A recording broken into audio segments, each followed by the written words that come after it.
is giving the order to unleash our nuclear weapons.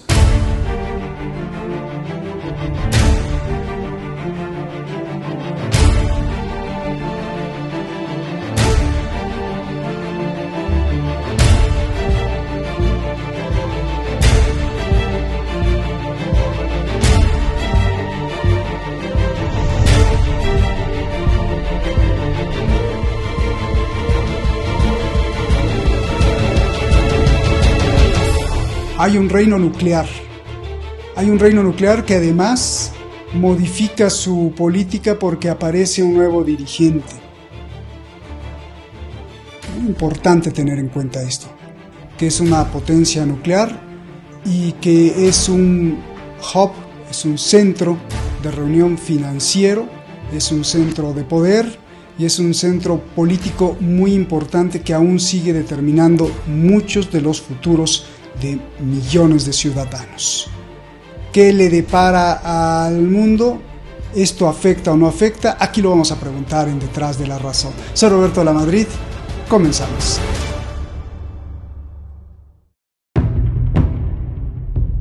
Dijo: estoy lista para apretar el botón de las bombas nucleares.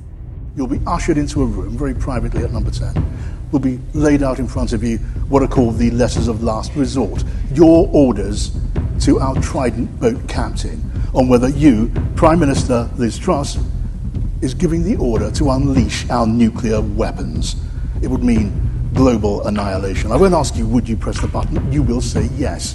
But faced with that task, I would feel physically sick. How does that thought make you feel? I think it's an important duty of the Prime Minister. I'm ready to do that.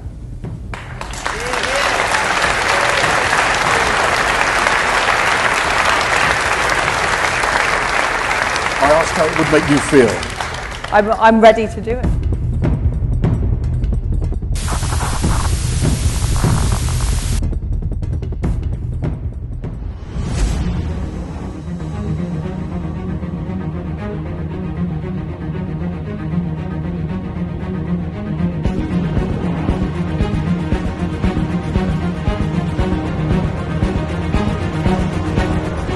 Reino Unido es una de las 5 potencias atómicas del mundo.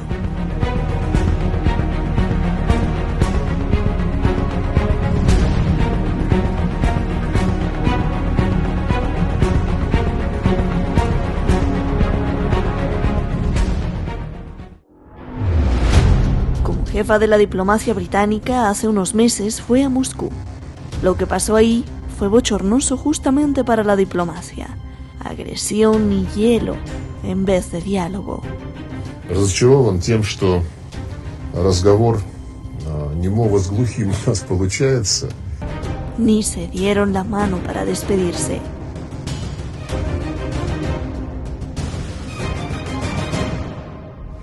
There is no doubt that the stationing of over 100,000 troops on the Ukrainian border is directly put in place to threaten Ukraine. And if Russia is serious about diplomacy, they need to move those troops and desist from the threats. Primera ministra por el regalo del anterior, quien renunció. Ella es Liz Truss, la nueva dirigente del Reino Unido. Liz Truss, que aunque dice que no, todo indica que le gustó la personalidad de la dama de hierro, Margaret Thatcher.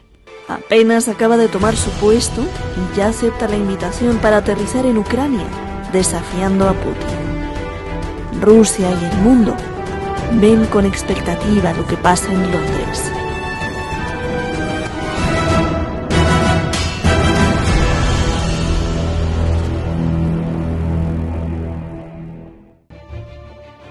Muchísimas gracias al equipo de Detrás de la Razón, muchísimas gracias a usted. Les recuerdo que también estamos haciendo el programa a través de Facebook para que en caso de que nos censuren, como es costumbre en YouTube, bueno, en Facebook tengamos ya todos los videos y ahí lo invito a que nos siga. Muchísimas gracias a usted siempre. Vamos directamente con nuestros invitados. Está el director y fundador de CAI Center, un importante think tank en Europa que ha sido referencia de muchos intelectuales y también gente que opera en Bruselas. Gracias por estar aquí, CAI Center, director, se lo repito, Adrián Celaya. Muchísimas gracias, Adrián, por estar con nosotros.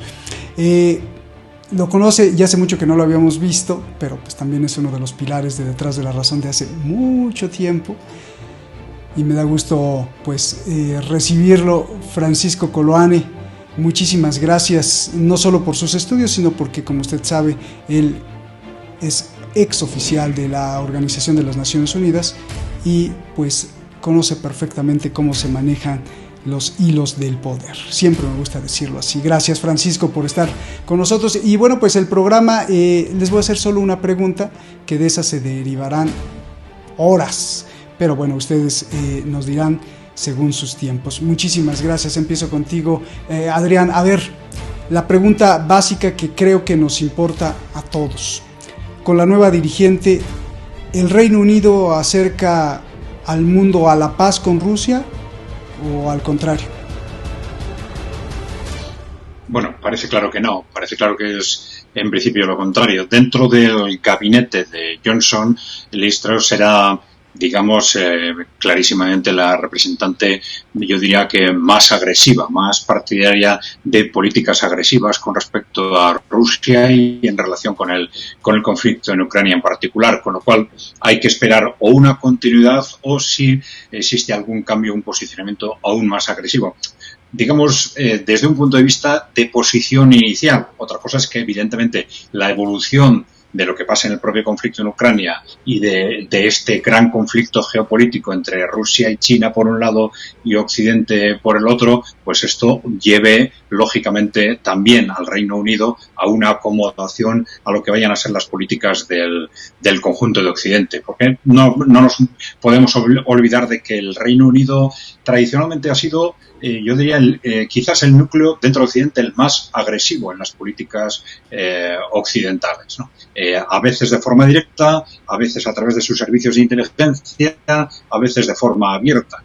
Incluso hay que recordar el caso, incluso hace 20 años, ¿no? En el momento de la invasión de Irak, el papel que tuvo el gobierno de Tony Blair, incluso inventando una serie de argumentaciones que justificaran la invasión. A veces se habló de que el Reino Unido se había dejado arrastrar por Estados Unidos, pero al final dio casi la sensación contraria, de que era Estados Unidos el que se vio arrastrado por esas élites tan agresivas del Reino Unido hacia la invasión de Irak, ¿no? Con lo cual, dentro de esa línea, sí podemos decir que, pues, en base a sus características personales, su posición es, yo diría que un poco más agresiva que la de Johnson, pero esto va a estar totalmente mediatizado, como digo, evidentemente por el contexto internacional.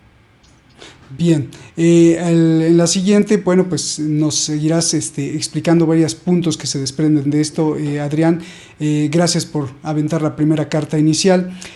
Francisco, a ver, después de ver lo que hizo Liz Truss en Moscú, una gran diplomática, entre comillas, es ironía, confrontar al canciller Lavrov, no llegaron a nada. Después de decir que, pues, con toda tranquilidad está lista para apretar el botón nuclear, yo te pregunto, ¿qué significado tiene el ascenso de Liz Truss?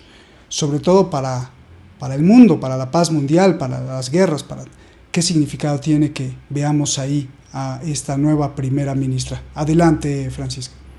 Gracias. Bueno, primero felicitarte por la introducción, de que te atreves a decir de que estamos al borde de una confrontación nuclear, por lo menos oralmente, verbalmente. Eso ya es un adelanto y te felicito por eso. Y me parece que es absolutamente necesario abordar el punto de vista a partir de tu presentación. Es indudable de que la llegada de Liz Truss, no creo que haya una tendencia política dentro de apretar el botón nuclear. Creo que incluso desde el punto de vista de la reina, de la monarquía, no soy un especialista en monarquía ni en política monárquica, pero creo que la respuesta es no. Yo creo que es típica del populismo conservador y neoconservador. Ella es una neoconservadora. Ella se acerca mucho más a la línea de Paul Wolfowitz, de Dick Cheney, y de Donald Rumsfeld, más que a la línea de Ronald Reagan propiamente tal. Ronald Reagan no era un apretador de botón nuclear, a pesar de que hizo un festín con su famosa frase respecto al botón en la época que Reagan gobernaba.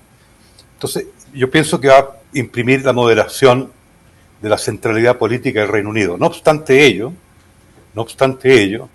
el Reino Unido quiere desarrollar una política de mayor ambición en el sentido colonial y postcolonial, en el sentido de que el Reino Unido se convierta en una fuente de poder de la Alianza Transatlántica ordenada y que se le respete de alguna manera.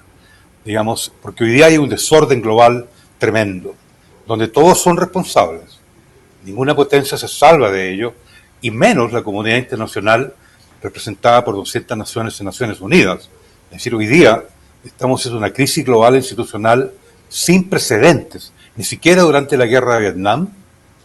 Yo lo comparo más con la guerra de las dos Coreas en la década del 50, a fines de la década del 40, después de la Segunda Guerra. Es decir, hoy día el caos global institucional es tremendo. ¿Por qué? Primero porque, lo siempre he dicho con ustedes, hay una crisis del Estado liberal propiamente tal como crisis institucional global. El Estado liberal en distintas formas y modalidades se aplica en prácticamente las 200 repúblicas del planeta, es decir, con la excepción de 4 o 5 naciones que podrían ser las excepciones. Entonces el concepto de Estado liberal en términos del manejo del poder está prácticamente desplomado. Eso se demostró en Chile con el rechazo. El rechazo es una alternativa fascista, es una alternativa pinochetista a una constitución moderna. Y resulta que salió el pueblo de Chile, se dice que el pueblo de Chile, manipulado por la propaganda típica de una estructura de Estado nazi, no la estructura de Estado, pero la estructura política, mejor dicho, en donde se le permite a los partidos políticos avanzar con sus ideas en base a la mentira. Y eso es nazismo, es decir, lisa y llanamente. Es decir, no hay que perderse en el análisis respecto a Chile. Bueno, ¿por qué menciono a Chile? Porque viene esta señora, Liz Truss, que declaradamente pro-Thatcher, declaradamente, yo la llamo neoconservadora, por el ánimo de hegemonía, el ánimo de poder, de un poder absoluto global, cuando dice, bueno, estoy dispuesta a apretar el botón nuclear, realmente eso es paroxismo. Digamos, no hay que tomarlo en serio. Digamos, Biden no está en eso. Es decir, el secretario de Defensa dice en Kiev hace unos meses atrás que hay que reducir la capacidad defensiva de Rusia. Uno lo interpreta de que quiere que no tenga capacidad de respuesta. Entonces, implícitamente estará diciendo estamos preparando por un ataque nuclear a Rusia, pero no dice vamos a atacar a Rusia nuclearmente. Entonces, yo pienso de que ella es una política muy populista, que cambia de opinión con mucha frecuencia, que además hoy día cambiar de opinión se ha transformado en una herramienta del político pragmático, que un día dicen una cosa, después dicen otra cosa, respecto a los bonos, respecto a la ayuda de la crisis energética en el Reino Unido. Entonces, resumiendo, a mí me da la impresión que esto es paroxismo. Y cuando escucho a Lavrov, veo a un diplomático en serio. Y cuando la veo a ello con este entrevistador de televisión, veo ese populismo neoconservador que es altamente peligroso. Veo ahí a Paul Wolfowitz, veo a Dick Cheney, pero no veo al político británico. Yo no creo que el político británico, el conservador medio, menos el laborista medio, estén por esa postura de apretar el botón nuclear en contra de Rusia. Y tampoco veo a la monarquía apoyando una decisión de esa manera. Quiero hacer una pequeña para terminar.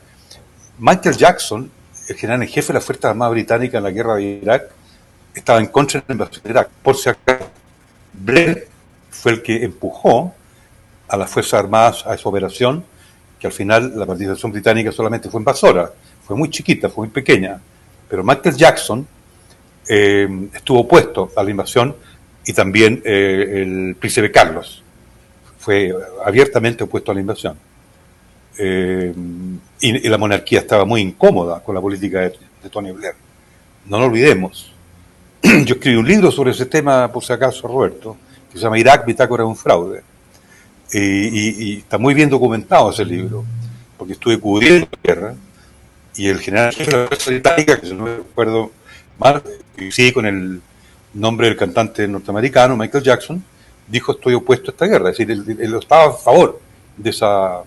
Y había una oposición del centro político de Gran Bretaña de oponerse a la invasión de Irak. Eso fue, en ese sentido coincido con mi colega Adrián, en el contertulio, de que Tony Blair fue mucho más agresivo que los propios neoconservadores en Estados Unidos, que también recogiendo un sentimiento bastante hawk, bastante halcón, que hay en Gran Bretaña para poder convertirse de nuevo en la potencia imperial colonial. Y ahí termino, por favor. Gracias, Francisco. Vamos a las réplicas, y hay mucha tela de dónde cortar. Hablando, Adrián, de que si Liz Truss nos acerca más a la guerra o nos aleja de la guerra y nos lleva hacia la paz, te quiero preguntar pues muchas más cosas.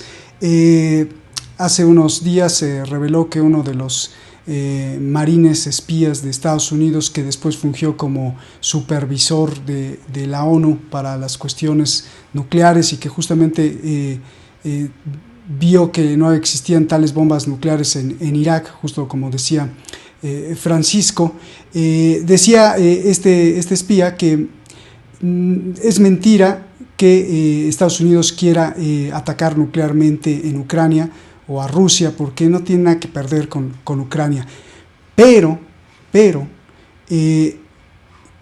sí habrá una guerra muy larga de desgaste, muy sangrienta, que afectará a muchas naciones, decía este espía. Y precisamente yo creo que este programa de hoy es verdaderamente importante, porque tú lo dijiste, Adrián, ahí en Londres se cuecen, como decía mi abuela, las habas, es decir, jalan desde los intereses económicos y políticos hacia las guerras, y ahí está el ejemplo Irak también.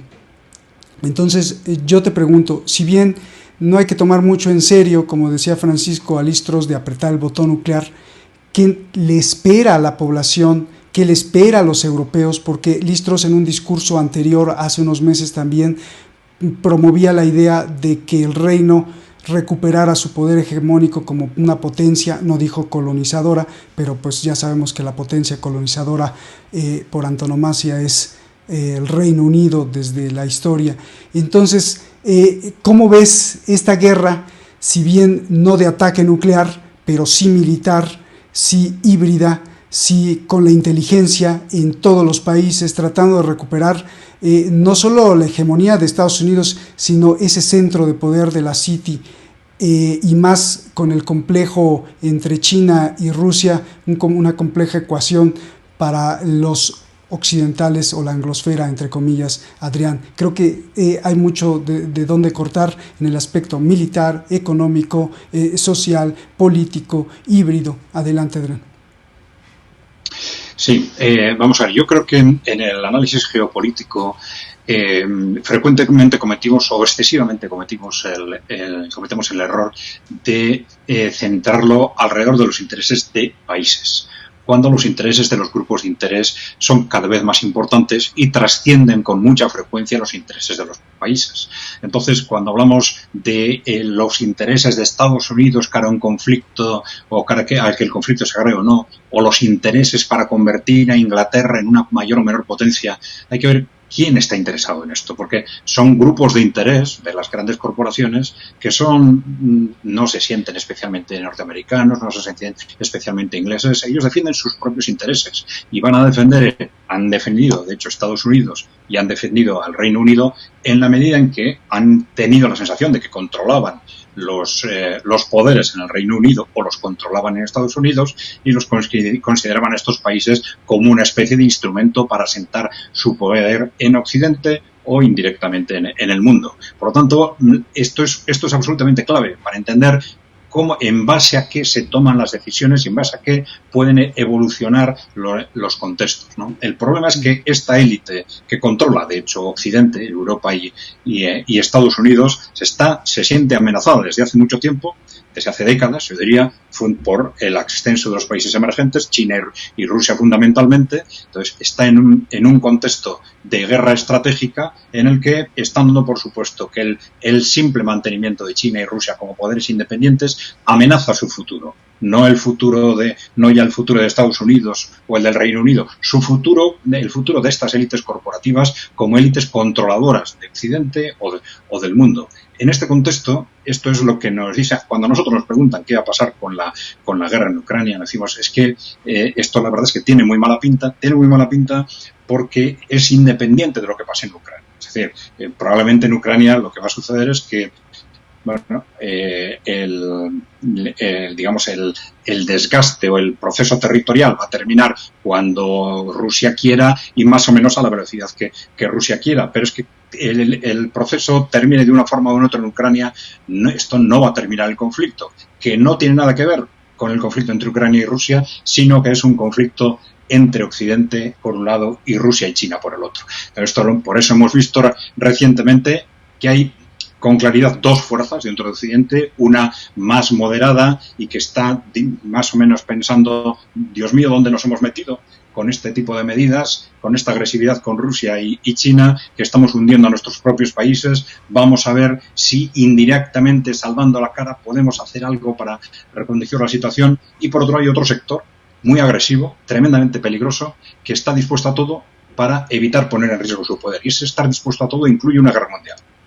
Y esto lo hemos visto claramente cuando en mitad de este conflicto en Ucrania han intentado abrir otro conflicto en Taiwán, han intentado abrir otro conflicto en Kosovo, etcétera.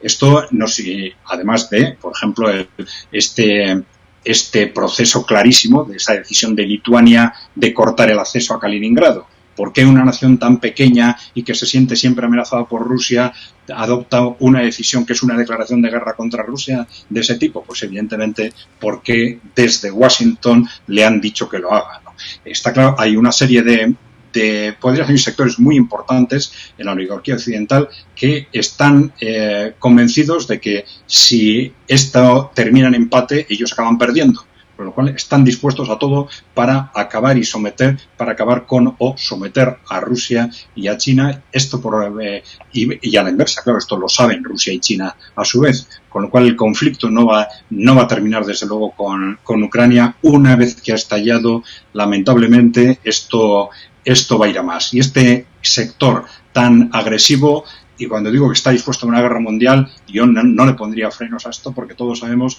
que todos los países que tienen potencial nuclear tienen su protocolo y tienen definido estratégicamente en qué casos los utilizarían. Sabemos que hay una serie de armas o de procesos bélicos intermedios que una vez que estalla el conflicto con mucha facilidad pueden llevar a través de una escalada progresiva al conflicto nuclear, con lo cual realmente estamos en una situación tremendamente peligrosa desde el punto de vista de la propia Europa y del mundo en su conjunto, sin ninguna duda. Ahora te la cambio, Adrián. ¿Tú crees que Listros sea uno de los alfiles de este sector peligrosísimo que es súper agresivo o pertenece a los alfiles pues más calmados o que se están cuestionando? Oh Dios, ¿dónde nos metimos, como dijiste tú? Aparentemente, evidentemente, pertenece al sector más agresivo, sin ninguna duda, cuando en los momentos de mayor tensión ha realizado permanentemente declaraciones, digamos, echando leña al fuego, intentando agravar la situación, distorsionando voluntariamente y de forma clarísima la realidad para agravar el conflicto, crear tensiones, etcétera, ¿no? Yo creo que, sin ninguna duda, se ubica claramente en ese sector más agresivo, ¿no? Genial. Francisco, como réplica de lo que tú mismo dijiste, Tony Blair tuvo muchísimo que ver en la guerra con Irak. Tú que estudiaste y estuviste prácticamente siendo testigo de esta guerra que provocó una crisis que hasta ahora no se acaba, de desolación en todo Oriente Medio. ¿Cómo comparas o cómo haces una comparativa entre el momento del mundo en aquel tiempo, en el tiempo del Tony Blair, y ahora justamente cuando asciende Listros, también está hirviendo el mundo, está Ucrania por un lado, Taiwán por el otro, y Y aquí viene una pregunta interesante. ¿Y todo este misticismo, secretismo y ansia de poder que se da en la City, en el Big Ben, en Londres, sigue presente? ¿No sigue presente? Y ya no estoy hablando de los gobiernos, sino, como dice Adrián, de todos estos mercados y de estos controles bursátiles y corporativos que mueven o han movido al mundo desde Londres. ¿Cómo ves esa comparativa y cómo haces esa perspectiva para poder entender lo que pasa si nos acercamos a ese mundo que teníamos a Irak, o el Irak se acerca a este mundo que estamos viendo ahora, o son cosas completamente diferentes? Voy a responderle con una lisonja. Yo soy lisonjero. Soy más lisonjero que más lisonjero de los mexicanos. En tu pregunta está la respuesta. Mi área de especialización en la ONU fue investigar. Yo soy fundamentalmente un investigador de cualquier cosa, desastres, cosas buenas, cosas malas, lo que llaman en inglés un troubleshooter. A mí me enviaban donde había problemas. Yo tenía que investigar en terreno qué problema había. Y tu pregunta es la respuesta. Digamos, existe un análisis, comparaste Irak con lo que está sucediendo hoy día. Y eso es la brillantez de tu programa, digamos, porque efectivamente estamos viviendo una situación bastante similar de recuperación de hegemonía, porque Estados Unidos invade Irak para recuperar hegemonía. Una hegemonía que veía que se le estaba debilitando. Estamos hablando del 2003. Y la idea de colocar 250.000 soldados en el Levante o en Irak era una postura de poder, era el posicionamiento de soldados donde era un triple ticket: Irak, derribar el régimen, derribar a Assad y derribar Irán. Eran tres. Se quedaron con Irak porque fallaron porque no vieron la dimensión del problema.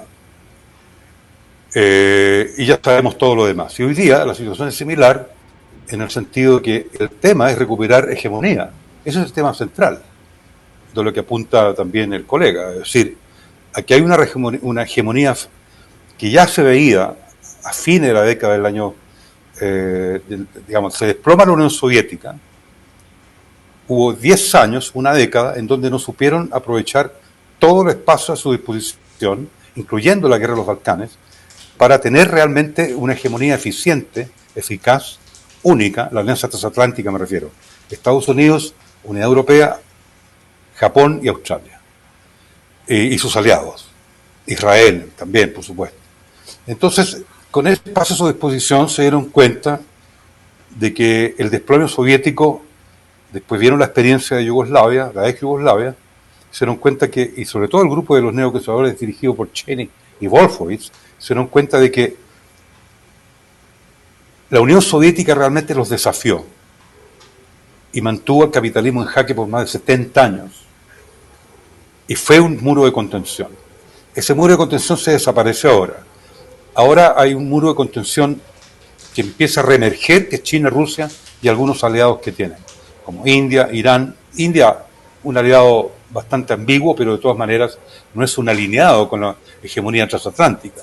Entonces lo que tú estás diciendo en comparar lo de Irak con lo de hoy, podría ser una similitud en el sentido de la recuperación de la hegemonía transatlántica y de reformular y reconfigurar el orden mundial en función de esa hegemonía transatlántica, pero usarla, ¿no es cierto?, para generar un orden mundial, y con ello usan el expediente de gobiernos democráticos que sean alineados a esa hegemonía mundial transatlántica. Es decir, esa es la beta por la cual ellos están atravesando. Eso se explica en los movimientos políticos hacia la derecha o hacia la izquierda en América Latina, digamos, o en el resto del planeta también, o de lo que sucede en la propia Europa. Con lo que dices tú, Francisco, y con lo que dice Adrián, pues entonces está casi clarísimo que estaba programado el ascenso de Liz Truss, ¿no? O sea, la renuncia de Boris Johnson porque no estaba contribuyendo a recuperar la hegemonía ni británica ni estadounidense, y entonces traigan a Liz Truss, prácticamente es casi así.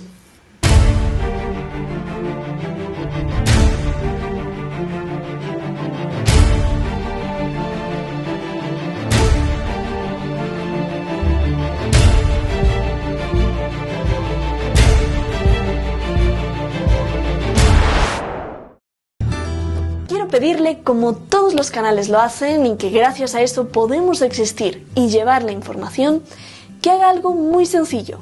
Solo píquele ahí y suscríbase, toque la campanita, para que este espacio de libertad continúe. De lo contrario, los que nos quieren manipular seguirán avanzando. ¡Saludos!